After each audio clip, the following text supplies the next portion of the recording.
Welcome to Fin Factor. I'm your host, Blaine Bertsch, co-founder and CEO at Driver and Cash Flow Forecasting Software, where we help the office of the CFO leave spreadsheets behind and model everything from cash flow through to complex scenarios with clarity and control. And joining me today is Jarome McKenzie of Arrowhead Strategy Group, a fractional CFO and M&A expert. Today, we'll explore sell-side strategies, best practices, and common challenges in mergers and acquisitions. Welcome to the show, Jarome. Hey, Blaine. Thank you very much for having me. Glad to be here. So I know we've talked before, and I know that M&A is one of these things that you're an expert in on both sides, but we were going to explore sell side a little bit today. But how did you ever get into the area of M&A?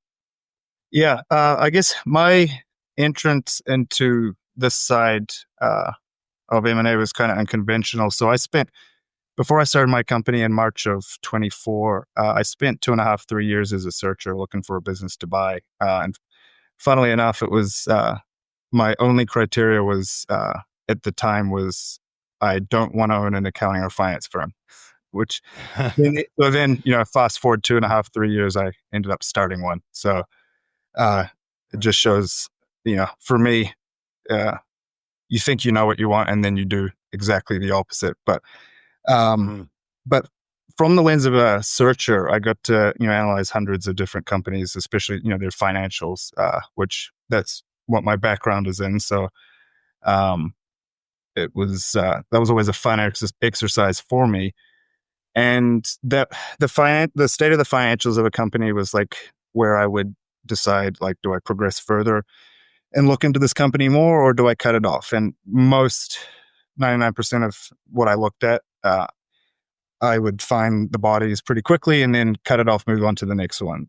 So I got pretty good at analyzing multiple companies, at any one time, like a week, in my spare time outside of the job that I was working at the time.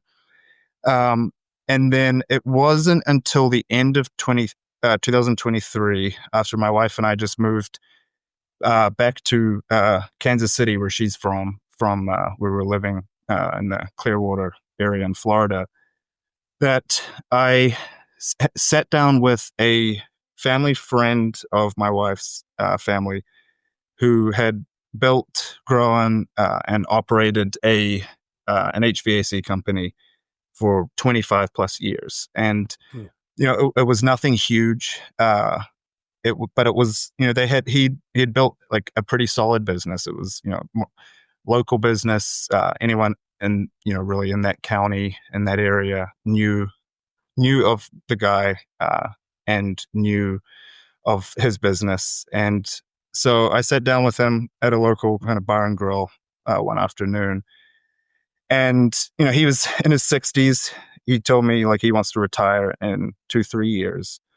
No retirement, really nothing kind of saved up and prepared for financially over the course of his life, because he had just put everything into the company and lived off the cash flow, as a lot of business owners do. And he was actually unaware that exiting and selling his company was even an option. And he thought the only option was close the doors or kind of give it to someone else to take over. And so that was something he learned kind of that day. And so then I asked him, can I see some like financials, so I can get a picture of the company? And he kind of laughed and said that, there's, I got tax returns and then I got a box of receipts, and, he's like, they're not exactly, the same thing. And I was like, okay, so, all right, no financials. So like at that point I knew like, all right, this was not something I was going to pursue. But he was a family friend of ours and a really, really great guy. And I thought it was going to, like, I thought it would be sad if he wasn't able to kind of cash in on what should be the most profitable, biggest, money day for any business owner is the exit. And so I offered to help build out over the next couple of years before he, the time he wanted to retire, build out some accounting finance systems, get a structure in place so that he actually has something that he can present to show the value of what he'd spent 25 plus years building. And at that point in time, he was like, I'm too tired, don't have the energy or like to actually do his part in that. And I was going to help him for free as well, just because, he's a family friend. And so at some point in time when he decides to retire, he's just going to close the doors. And this in particular for me, like, really did kind of hit hard and for me. And I thought it was really sad that someone can put years of blood, sweat, and tears into building something that does have value that he could have cashed in on, that he wasn't going to end up doing. And so that's really what sparked the idea to start my company.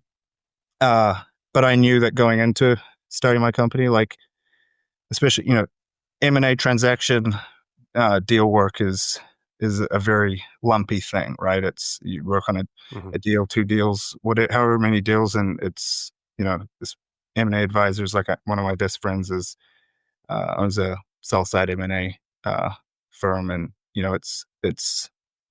there's not a consistent cash flow for companies like that.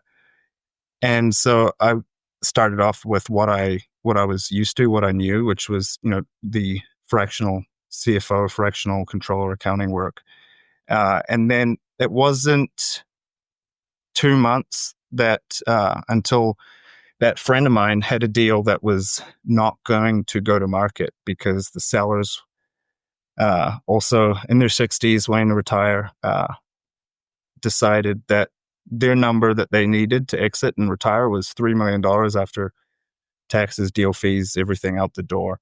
And they were showing $500,000 of EBITDA, which, if you know anything about the valuations in the M&A world, you know that $500,000 isn't going to math into $3 million after all those things. And so that was the first deal that I kind of came on.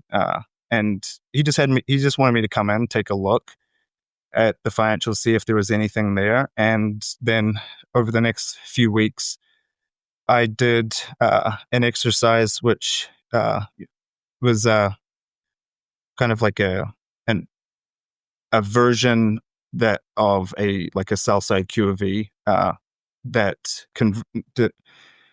identifying all the things that I saw in the books that were harming their value, their presentable value, and basically converting those all in spreadsheets because for whatever reason they still really liked the regional CPA accounting firm that they were using. And then 3 weeks later, we went to market with presenting $911,000 of EBITDA, which it's 40% of value that was not being represented.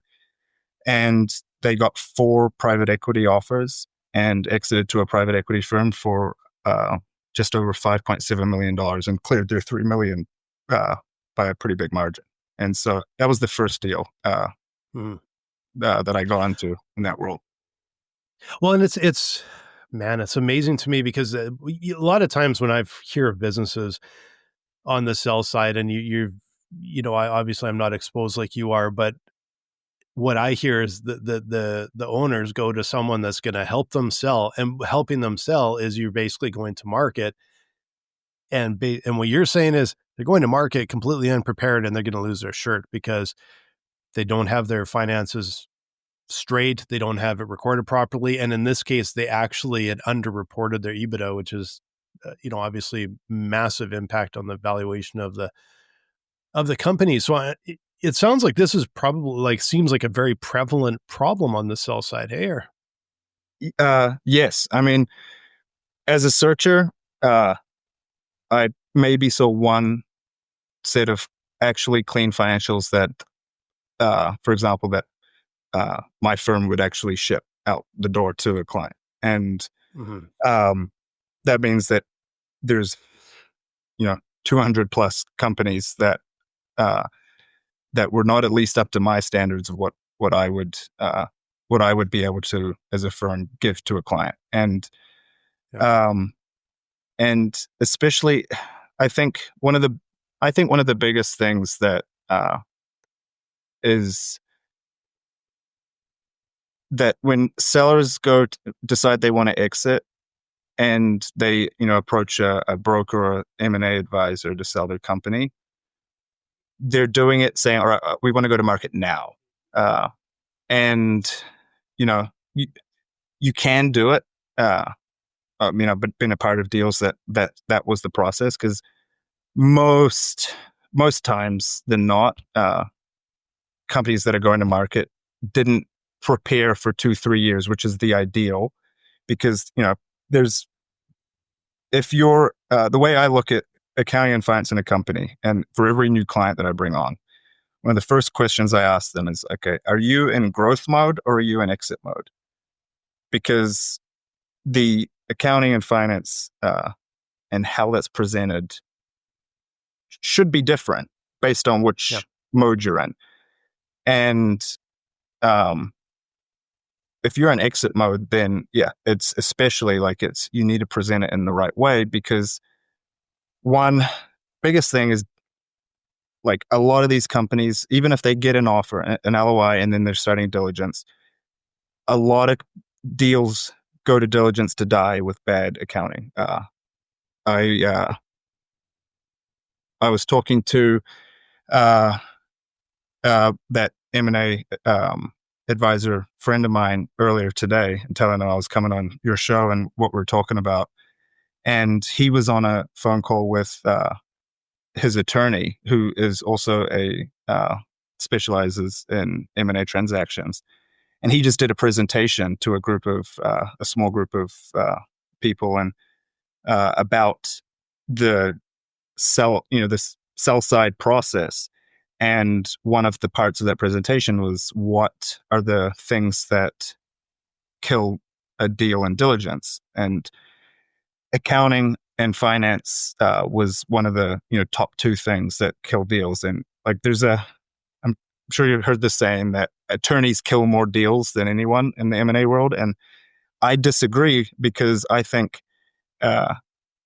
accountants kill more deals than attorneys, but a lot of those aren't picked up because a lot of these deals never have a chance to even go to market to die for in the first place, because there's just a disconnect between, and because often a seller will know more about the value of their company than even if the financials don't represent that truth.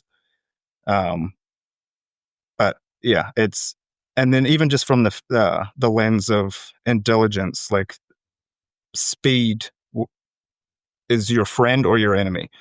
And if you can go through diligence quick and easy, you're going to have a far higher likelihood of closing. And so many deals get held up because of financials that a buyer in their diligence is just going to not be able to really navigate what's up and what's down. And, especially finding bodies after you start going diligence, because then, they can retrade the deal. And then, that's that's just something you just want to avoid at all costs, because then if they offer 10 million for a company and then they find material differences in the financials during diligence, and then they retrade it and they say, we're changing our offer to 8. The sellers at this point has got $10 million stuck in their head. And just the emotional component from a seller is they're going to expect $10 million, even if this deal dies. That's the number they've got stuck in their head because someone put that on paper in front of it. And so avoiding that so that you're actually going to market with a valuation that you can be confident in is so important. I find it pretty fascinating that these businesses run that long and grow to oftentimes quite a substantial size or a decent size, without really having these systems and processes in place, because they have to not only just for compliance reasons, they have to report their taxes and everything every year, but from our side we hear these stories a lot. We have businesses coming in they even have an ERP. They've kind of gone through this process, and it's like, yeah, we're months behind. It's a big mess. We got to figure out plan B to get the data into dry run so we can figure out where on earth we're going. And so much so that we actually did an article recently where we were talking about basically the lost revenue, or the impact on your revenue, both from higher expenses and actually lost opportunity from not really understanding where you're going. So there's money, I think, lost all the way along by not having systems and processes in place. It impacts your EBITDA and all the any sort of metric that's going to be used in the sale. And then you also get to a potential sale and you don't even have the reporting that you need. And I imagine, like you said, be ready for 2 to 3 years, because I imagine you also want a bit of a history built up of having these financial controls in place. So I'm just shocked at how, like, it has such a massive impact on businesses, how many of them just kind of move along. Why do you think it is that they actually just kind of move along with really none of this set up and in place? Yeah, I mean, this is something I think a lot about because trying to really put my finger on it, and I think the biggest reason is a lack of I truly think it's a lack of education on how important this function is, and like that's why when I'm meeting with a new prospective client, really the biggest thing I want to find out quickly is, do you see accounting and finance as a cost or an investment? Because the ones that see it as a cost are not going to be good fit for us, because we're not the $500 a month, whatever size bookkeeping firm that's going to go and just put things in and not think about the bigger picture. Like the way I see it visually for me is, and I think something that a lot of accounting and finance firms and professionals have a bit of short-sightedness with, is not being able to see how our function affects the company as a whole, and down the line for the potential exit. And so it's we really try to make sure we get outside of our little box that we sit in, accounting and finance, just the numbers, and see the big picture and how this affects other things. Because especially when we're implementing new systems, I want to say, okay, this is definitely this new process or system will be great for accounting and finance visibility, but how does this affect marketing? Does it give them the data that they need? How does it affect operations? Does this make let's say in a manufacturing company, does this make the process of ordering, putting in POs, purchasing things like inventory tracking on their side of things, does that make their job harder? And so I like to see the big picture with things like that. But I mean, and then another, so there's education is kind of one thing, but then another is it's business owners are bringing in professionals in this realm because that's not their language. And so there's, and if I hire an attorney, I don't know anything, very little about, the actual ins and outs, the language of legal talk, right? So I'm trusting the person I bring in to know that they know what they're talking about and they're doing the right thing. And, part of it is I have to educate myself as much as I can too, but also you're bringing in these professionals to take this function off your plate. So, I think a lot of it is just, kind of ignorance is bliss kind of scenario. They just don't know. And an example, and this is probably the worst example I've seen to date. End of last year, I was brought on with that friend of mine to another Southside deal. They were about to go to market. A company doing just over $10 million in revenue annually. have been for the last 4 or 5 years. And they were wanting to exit. They were looking for between $15 to $20 million for their exit. Financials in the current state back then did warrant that kind of valuation. And so we're going to market, and I was brought onto the deal team. And first time looking at the financials, I took a look and I was like, something looks off. I just feel like there's something off. And, just with like a 30-minute, just kind of quick look, like my first 30 minutes of looking, I was like, okay, look, I'm not saying I'm not 100% certain about this, because I would have to dig in to be sure, but it looks like your revenue's overstated by what it looks to be, just with back of the napkin math, like $2 to $3 million. Wow. Over the period of 4 years. Okay. Yeah. So then what started is a 4-month cleanup process, because we had to go down to the transaction. There was duplicated revenue. There was duplicated expenses. It was a hot mess. There was, the balance sheet was hideous. The P&L was hideous. And at the end of the 4 months, what I had to sit down this business owner, who's actually now one of my closest friends, who started out as a stranger, but I had to sit down and tell him that I was wrong. Your revenue was not overstated by $2 to $3 million. Your net profit was overstated by $3 million, and you paid taxes on all of that. They paid taxes on $3 million. Wow. Of phantom income. That was about $750,000 that they paid on taxes for income that was not real.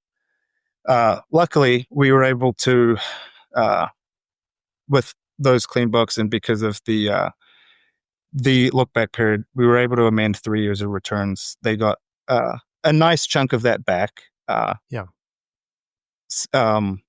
all of it, because of it's a different story. The CPA who was doing the books and filing the taxes on one of the years there was the incorrect financials, and then the tax return didn't even match the financials. Like, there was numbers pulled out of the hat, basically. So like, we couldn't. There was nothing they could actually recoup from that. And then obviously they didn't go to market, because the true valuation of the company was more like $6 to $8 million.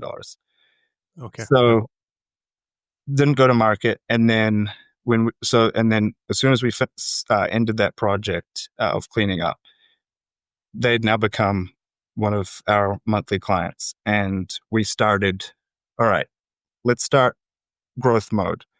Get to the point where you thought you were and beyond, so that you can exit for that 15 to 20 million. Yeah. And we set up some good accounting finance systems and processes. And so this started in March, I believe, that we finished the cleanup and we started actually doing the stuff that was going to move the needle. And since then, margins have increased gross margins have increased by 10 to 15%. They've their highest revenue month last year.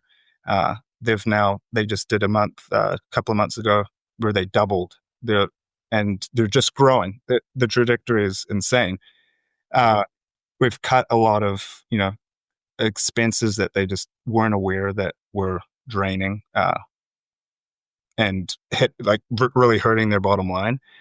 And their EBITDA for the first 6 months of this year was double last year's total EBITDA.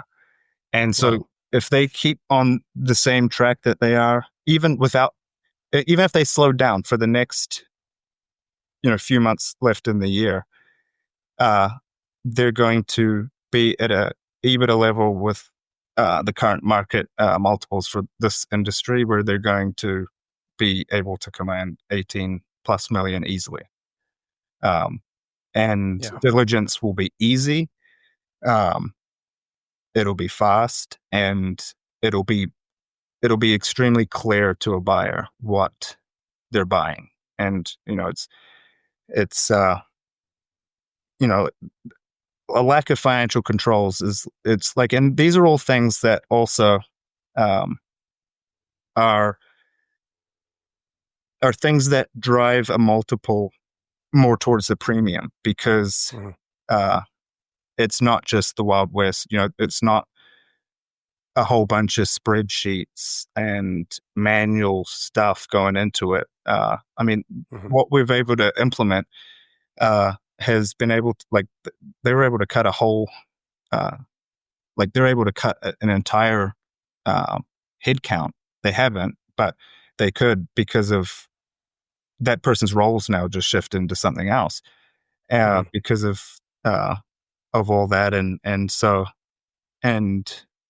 yeah, it's uh it's such a neglected piece of, even if you're not exiting, um, just to be able to grow and know where you're at. Like, it's obviously the way I like, because of what we do, uh, I'm Mhm. able to, I have, like, our company has clean financials. So I know at any one time where we're at, and it makes decision making that much easier. Yeah. And I see some of these clients that come on with us, and I'm like, how? Like, it is actually amazing. Like, it is actually kind of impressive that these companies get to these levels where they're doing 10, 15 million in revenue, are profitable, Mhm. and have done it for years with virtually no accounting or finance system. Yeah. It doesn't surprise me because we see it on our side every day as well. And we're not help. Hopefully, we can help some people exit. We actually have before. We've actually had a couple businesses come in, get us up and running, and it did help them exit. Um, but what it reminds me of is going back to what really the time that I came up with the idea for Dry Run was when around 2008, 2009, I had a creative agency. We were growing quite quickly. And then, of course, the brakes on the economy just slammed shut. We were doing mostly government agency work that just dried up. And so, I pulled up the spreadsheets, and they were initially just, how are we going to make payroll and keep everybody? And how are we going to, meet all of our obligations? But what happened is it started to look further and further out. And then I still remember it. I don't remember exactly what the spreadsheets looked like, but I do remember looking down at spreadsheets one day sitting on my desk. And I just remember this realization. And I remember saying, holy shit, I can't believe how much money I've left on the table here. And it was because from our point, what I had realized at that point was, um, we didn't have a good enough look at the timing of the deals coming in and the revenue coming in, which meant that we kept having capacity issues. We over capacity and paying contractors, under capacity and people sitting idle, over, under, and being able to project that and being able to project the cash flow and understand where you're deploying money. And um, you can smooth that out, and you can make a lot more money just from looking, just from knowing. And I think it's amazing to me how much, like you said, is it a cost center? Is it basically an opportunity that you're building? And it's one of the fundamentals of businesses when they first start need to get control of their finances and understand that. But I imagine what happens is as they grow, like where are these lines where they'll outgrow the systems they have, and I imagine that's when things start to fall off because they've outgrown the whatever system they have running. Yeah. I mean, yeah, I think it's, most businesses when they start, uh, they're it's probably the founder doing the bookkeeping, right? And then they're growing, and then maybe they hire a bookkeeping firm or a bookkeeper. But then there seems to be some disconnect that, especially I think it's like, oh, they're like, well, we're growing, revenue's growing, and we're still able to grow. So like, why would we need to change? And they're like, they're kind of just looking at from, okay, top line revenue is growing, and this expense of $500 a month is $500 a month. Like, I'm winning. I get cheap bookkeeping. Like, this is great. But I mean, I think it's, and maybe it's different for different businesses, but I mean, I would say, if you're approaching 3 million in revenue at least, and this probably is being conservative, I think it's probably before that, but if you're at 3 million a year and you still got the bookkeeper in there, like it's the $500 a month bookkeeper that's just categorizing bank transactions, exporting a QuickBooks P&L and balance sheet, sending it to you, and which most owners don't actually look at anything except for revenue and profit, right?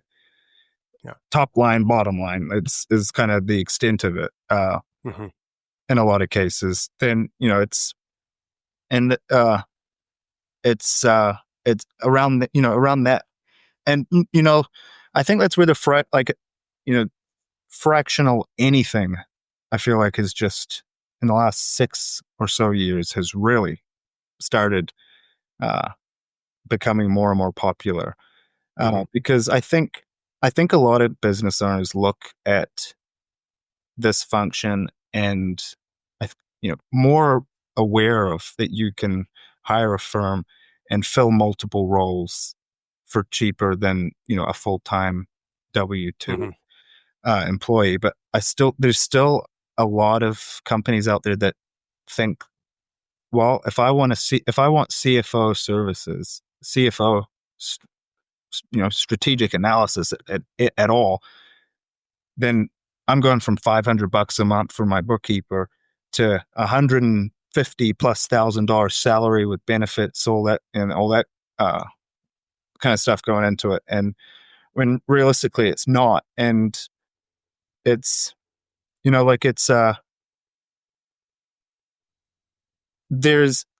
I feel like the bar is very low in accounting and finance industries, especially when it comes to accounting, right? Because like a CFO's work is only as good as the inputs from the accountant or bookkeeper that is putting the data in that CFO uses to do their work with.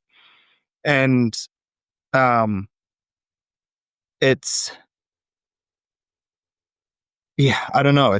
I think it's the gap between the really good accounting and finance professionals and just the bar is a huge gap. So like and that's where the mindset of, do you see this as a cost center or revenue center comes in, because I mean, this has happened in so many of our engagement. Like, no, I don't talk to anyone that if someone's talking to me thinking about coming on as a client for us, it's not because they have a great accounting and finance system currently.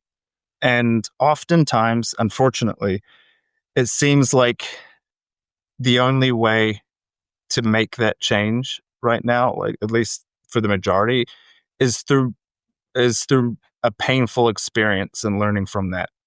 Hopefully the first time, sometimes 2 or 3 editions of that. And then it's super eye-opening. So like, for example, we had just a couple of months ago, a e-commerce client of ours doing 10 million in revenue a year. When they came on, the sales tax, they had reached Nexus in 30-something states.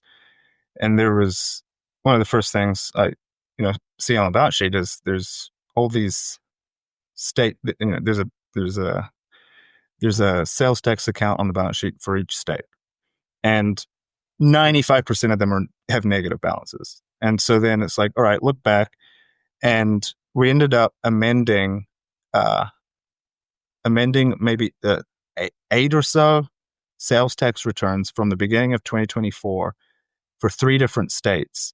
And a month later, they got $42,000 in 3 different checks from each of those states in the mail because they had overpaid because their systems were incorrectly reporting that, like, they were not collecting on, like, they, just things as simple. And actually, from the last episode that I saw up there, the evolving role of a CFO, and I quite like the COFO, because it's truly like it truly does encompass a lot of that. Like, it's the way that basically their Shopify account was set up. They had half of their products marked as exempt, which, but then in their sales tax portal, the products were marked as non-exempt. So they were not collecting, and then they were paying on those products, and to the tune of $42,000 just beginning of last year. And so, and that's we find ourselves in that kind of scenario often. Like, a new client comes on for us, and within the first month or two, there's often some kind of opportunity or saving, or we've really gone into the business this year, especially the last few months, of identifying opportunities for tax return amendments. So we've had helped clients amend 23 and 24 returns maybe 4 or 5 times this year, and they've gotten money back each time. And it's but it's things like that are it feels like, we see this all the time. It feels like it's always reactionary when people will take notice of this and say, we need some help, need some systems in place. It really makes it a challenge, right? And I think the other thing is, when it's reactionary, it's just like, who's closest at hand. Mm-hmm. It's not hire slow, it's not hire right, it's hire fast, whoever's there. And I think what happens is family, friend, or whatever, and then it starts to go down these paths, and then eventually, again, they're reacting again and again and again, and then they'll find someone like you to go, okay, can you come in and clean this entire mess up that we built up over the last 10 years? And it's, it hurts the business for that entire time, and then it has a real drain on them when they're trying to exit. So it's I think what you guys are doing is really amazing. And it's also just highlighting how important it is to have these controls and systems and processes in place right from the start, get them moving at any point in time. But like you said, if you are looking at an exit, it's 2-3 years. Make sure give yourself some time. Yeah. I mean, that's the ideal world. That's going to be, like, that's going to make you more money in your exit if you do that. And and that's the other thing. It's like, if you are, like, say, in that scenario, say a client comes to us and they say, all right, like, we need our systems set up and processes set up and in place right now to operate and grow, but in 2-3 years we want to exit. So there's justification, especially the closer you get to that date. That, especially, like, if you're going to exit, a lot of the cost that that they're paying for us is an add back, which, and add backs is, that's probably, and I had that written down as one of the red flags is like, there's a lot of companies that have a list this long of add backs, and a lot of them are so immaterial, and just like human psychology is something that's super interesting to me, and like behavior, and it's, you want to have your add backs in there that are justified and material and actually make an impact. But you, like, in my opinion, right, if you have more than 4 or 5 lines of adjustments and add backs, that's when a buyer psychologically, from like what I see like, all right, and they're like, all right, and now they're going to be like, well, all right, well, I'm just going to throw out half of these, just like, it's like the perception that you're getting greedy with it, right? And so, like, for every deal that I'm a part of, I'm like, look, let's find the 4 or 5 biggest impact add backs. The $1,000 here, the $2,000 here, in the grand scheme of things, when the top 4 or 5 make up 95+%, those are just, they're actually going to be counterproductive, because then they're going to, people, like, buyers are a lot more willing to look at 4 or 5 that are justifiable, that there's support and backup to, like, say, like, this is what these are, this is how we got these numbers, they're justified. And like, when we went through the diligence for that first one I worked on, I mean, when you're getting 4 private equity offers, and I'm the one talking to these PE firms that have diligence teams that all they do is deals. I was very curious, because when I did my work with this, it made sense to me, and I could justify it, but I also had some intrinsic bias to it. So I was very curious to see how these conversations would go, especially when the adjustments take you from 500,000 to 911,000. Like, that's not small change. And so, on each of these calls, the person leading the financial diligence for the PE firms, would ask questions about each one, and there was 4 or 5 of them, and I would explain how we got to this number, explain like the conversion from what the book showed to how we got to here. And on all 4 of those conversations, for each one of those, there was not a single, oh, I don't know about that, or like, it was just like, okay, cool, and on to the next one. And I think if we had have included more, then there would have been starts to get a little you start getting pushback. And I mean, one of the adjustments, which made up half of that gap to 500,000 to 900, was kind of like,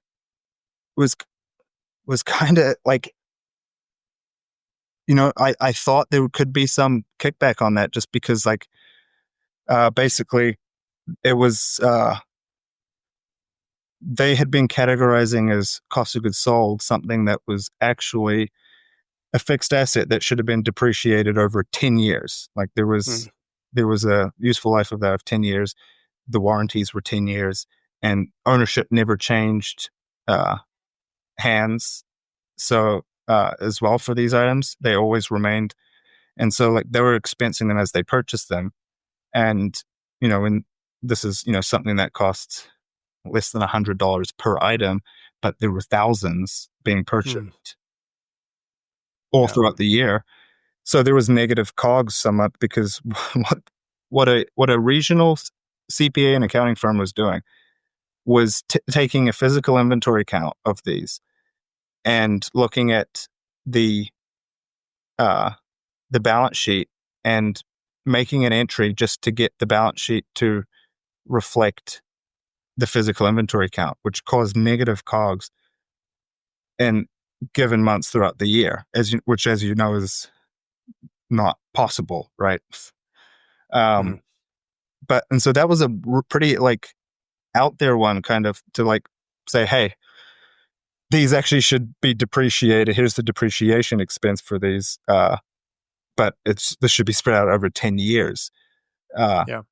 But there was no kickback, and it went smoothly. Yeah.